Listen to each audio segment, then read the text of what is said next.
له پوهنتونه فارغ ځوانانو ته د کارموندلو ښه موقع.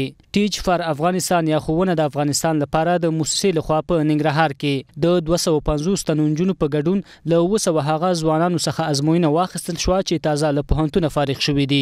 له دغې ډلې به 120 تنه د ننګرهار د شپږو ولسوالیو په دولتي ښوونځیو کې د ښوونکو په ډول وګمارل شي. تیر کال هم په ننګرهار کې ښوونه د افغانستان لپاره د موسسې لخوا دا شان ازموینه اخیستل شوې وه چې زیاتره ګډونوالو نیوکه کوله چې ګواکې په ازموینه کې له ټګۍ برګۍ کار اخیستل شوی و. خو سږکال د یادې موسسې مرستیال مطیع الله سیره ډاډ ورکوي چې د هیڅ یو کس حق به ونه خوړل شي. موږ ته د معرف لخوا لیستونه راکړي دي چې کوم مکتب کې څومره کسان ته کوم مضامین لپاره ضرورت دي. د هغې لیست په اساس باندې موږ دغه کسان په دغه شپږو ولسوالیو کې په مختلف مکاتبو کې جذبو چې دوی به 2 کاله په هغه مکتبو کې کار کوي. د ازموینې ګډونوال ځوانان خوښ دي او ځوانانو ته د دا ډول موسسو لخوا د دندې پیدا کول ښه ګام بولي.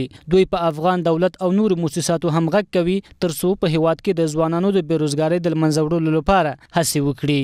نو په دغه برخه کې نور موسسې چې دغه یو څه کار کړی هم دی خو باید نور هم وکړي ځکه هغوی امکانات لري او هغه مرستې چې نړیوال کوي هغه باید په دغه برخه کې په لګښت یا په مصرف باندې ورسیږي تر څو کمکیا نسل مو د زده کړې په ګاڼه باندې سمبال اوسي. او د نورو مؤسسات څخه هم زموږ هیله ده چې دغسې پروسې او دغسې پروسې زمینه برابره کړي د محصلینو لپاره. دا ډېره ښه موقع ده ځکه ډېری ځوانان دي چې تعلیمونه یې کړي دي هغه اوس ګرځي راګرځي وظیفو پسې د دې له لارې افغانستان کې دغه خوشي ګرځېدل بې ځایه ګرځېدل دا ختمیږي او هم اقتصادي ګټه ده او معنوي دواړه ګټې موږ سره دي. د ننګرهار د پوهنې ریاست د مسؤلینو په خبره د دې ښوونکو په جذب سره به تر ډیره په ښوونځیو کې د ښوونکو د کمښت ستونزه راکمه شي او له بلې خوا به ځوانانو ته د معرف په ډګر کې د کار کولو زمینه برابره شي. یقینا چې موږ د دوی تیر استخدام ته چې وګورو هغه اتیا کسان موږ دپاره ډېر ګټور تمام شوي دي.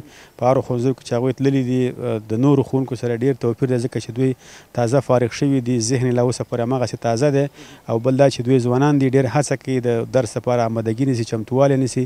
بله خبره دا ده چې دا یو کلن پروګرام دوی ته دا ګټه کوي چې دوی دپاره که کله دوی پروګرام پای ته رسیږي دوی ته یو معتبر سند ورکول کېږي دوی بل هر مرجع ته مراجعه کوي دوی نه بیا څوک کاري تجربه نه غواړي همدغه یو کلن ډیپلوم یا سند د دوی دپاره د 3 کلنې تجربې معادل سند. هر کال په هیواد کې له پوهنتونه ګڼ شمېر ځوانان فارغېږي چې زیاتره بیا په ادارو کې د کاري تجربې د نشتون له امله د کار موقع نه ورکول کېږي چې زیاتره د کار روزګار د نشتون له امله بهرنیو هیوادونو ته په قاچاقي لارو تګ ته اړ کېږي.